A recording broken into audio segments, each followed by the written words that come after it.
السلام علیکم. یہ میری آپ سے 131ویں ملاقات ہے. امید ہے آپ خیریت سے ہوں گے.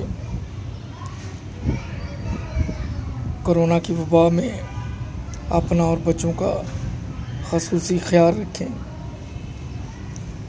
میں نے کہا چلیں آج سادہ سے موضوع پہ بات کرتے ہیں. انفارمیٹری موضوع. میرا چینل سبسکرائب کیجیے. دوست احباب کو بھی بولیے. تو سب سے پہلے ایک بڑی امپورٹنٹ چیز ہے جس کی طرف کبھی کسی کا دھیان کم ہی جاتا ہے کہ ہم جب خوشبو لگاتے ہیں تو کہاں لگانی چاہیے.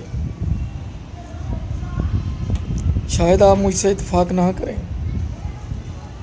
لیکن جو میں ٹپ دینے لگا ہوں میرا خیال ہے وہ آپ کو اپیل کرے گی. اس میں وزن ہوگا. تو عطر یا خوشبو جب بھی لگائیں اپنے بازوؤں پہ لگائیں کیونکہ جب آپ چلتے ہیں تو آپ کے بازو موومنٹ کرتے ہیں. آپ کی باڈی اسٹل رہتی ہے. باڈی پہ بھی لگائیں لیکن زیادہ بازوؤں پہ لگائیں کیونکہ آپ جب چلتے ہیں کسی محفل میں بھی جاتے ہیں تو سب سے جو قریب آپ کے جسم کا حصہ دوسرے کو ہوتا ہے. ہم مسافہ کرتے ہیں کوئی چیز پکڑاتے ہیں تو سب سے پہلے بازو ہی قریب جاتے ہیں. اس طرح کسی نے سوال کیا کہ یہ جو شراب پینے والے ہیں یہ جام کیوں ٹکراتے ہیں. تو اس کی بھی ایک منطق ہے. میرا خیال ہے کبھی کسی نے سوال کیا ہی نہیں ہوگا. اگر کیا بھی تو بڑا معیوب لگتا ہے لیکن اس کا جواب بھی ہے. جب وہ پینے والا اپنے اوپر ایک کیفیت طاری کرتا ہے کہ وہ شراب منگواتا ہے یا شراب خانے میں بیٹھا ہوتا ہے تو بوتل اس کے سامنے پڑی ہوتی ہے یا جام اس کے سامنے پڑا ہوتا ہے. آنکھیں دیکھ رہی ہوتی ہیں, دماغ کو پیغام دے رہی ہوتی ہیں, ہاتھ پیمانے کی طرف بڑھ رہے ہوتے ہیں, ہونٹ اس کا ذائقہ لینے کے لیے بےتاب ہوتے ہیں.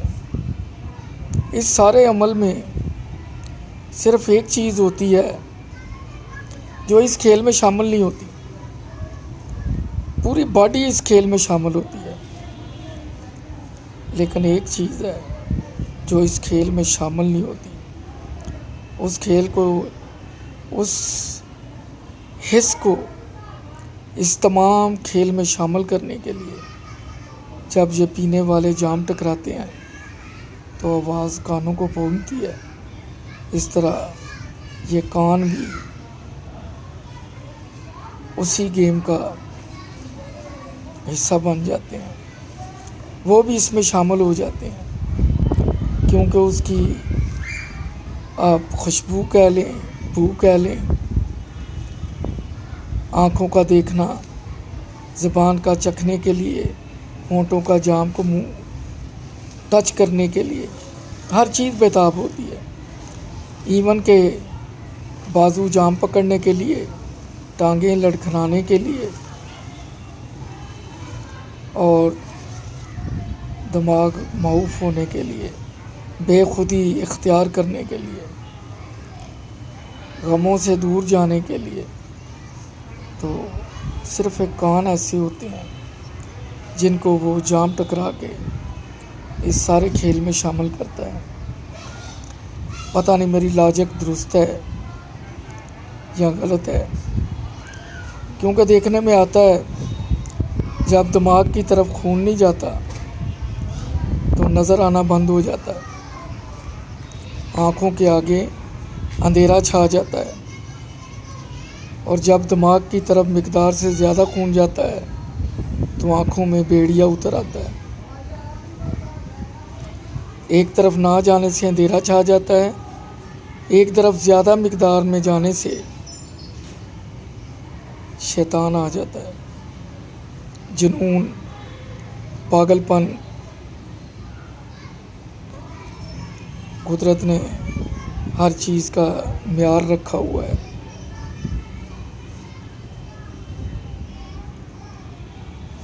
اسی طرح عقل کا پیمانہ ہے، جب آپ اس میں باقی چیزیں تولتے ہیں تو وہ ویسے کا ویسے رہتا ہے، لیکن جب اس پیمانے میں آپ دولت تولتے ہیں تو اس پیمانے کا دماغ خراب ہو جاتا ہے۔ اس طرح جانچ پرکھ کا پیمانہ ہے، جب اس میں بھی فرق آ جاتا ہے تو قدریں مٹ جاتی ہیں، کیونکہ جس طرح شرابی کو اپنے کانوں کو شامل کرنا پڑتا ہے جام سے جام ٹکرا کے، اسی طرح برے کو یا برائی کو اسے بھی کچھ نہ کچھ ضرورت ہوتی ہے تاکہ لوازمات پورے ہوں۔ میری لاجک سے آپ کا متفق ہونا ضروری نہیں۔ حقیر سی میری اپنی آبزرویشن ہے، معذرت چاہوں گا، چینل میرا سبسکرائب کیجئے۔ میٹھی باتیں بھی ہوتی ہیں، کڑوی بھی ہوتی ہیں، جیسے وہ کہتے ہیں کہ بڈھی تے دوانا کار لیاؤ تو پتہ لگتا ہے، یعنی عورت، بیوی اور تربوز گھر لے کے آؤ تو تب پتہ چلتا ہے۔ وہاں سے آپ تربوز پہ ٹکی بھی لگوا لیں، سرخ ہوتا ہے، لیکن کھانے کے بعد پتہ چلتا ہے کہ سرخ تو ہے لیکن میٹھا نہیں ہے۔ اور کئی دفعہ جہاں پہ ٹکی لگتی ہے وہ حصہ ٹھیک ہوتا ہے لیکن اس کے نیچے والا حصہ ٹھیک نہیں ہوتا۔ یہ بڑوں کی باتیں ہیں، بزرگوں کی باتیں ہیں، میری نہیں ہیں۔ ظاہر ہے انہوں نے اخلاق کے معیار کے پیمانے بنائے ہوئے تھے، سادگی کے، جس پہ وہ اپنی زندگی گزارتے تھے اور کامیاب زندگی گزارتے تھے۔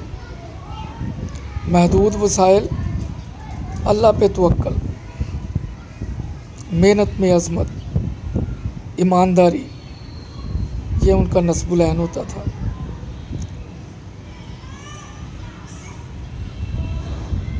جب تک آپ کے خواب نہیں ہیں آپ کی زندگی نہیں ہے۔ جب تک آپ کو تنہائی میسر نہیں ہے، آپ نے چلا کاٹتے ہوئے تو لوگوں کو سنا ہوگا، تو کبھی جنگلوں میں چلے جاتے ہیں، کبھی صحراؤں میں چلے جاتے ہیں۔ یہ تنہائی، یہ ایک خاص مدت کے لیے ایک کام سے علیحدہ ہو جانا۔ ہم بینک میں تھے تو ایک ماہ کی جب چھٹی آتے تھے تو یقین کریں کہ ہماری بیٹریاں چارج ہو جاتی تھیں، اور جب دوبارہ سیٹ پہ بیٹھتے تھے تو ہماری ورکنگ ایبلٹی 10 گنا بڑھ جاتی تھی۔ اسی طرح آج کل فارغ ہیں تو ہم نے سوچا کہ 1975 سے 1983 تک 8-9 سال پاکستان میں گزارے، 83 سے 2000 تک 16-17 سال عمان میں گزارے، 2001 سے 2017 تک اسٹور پہ گزارے۔ 17 کا ایک پیریڈ بن جاتا ہے اور تقریباً 13-14 کا ایک پیریڈ بن جاتا ہے۔ ابھی اسٹور کو وائنڈ اپ کیے تقریباً 3 سال ہونے کو ہے۔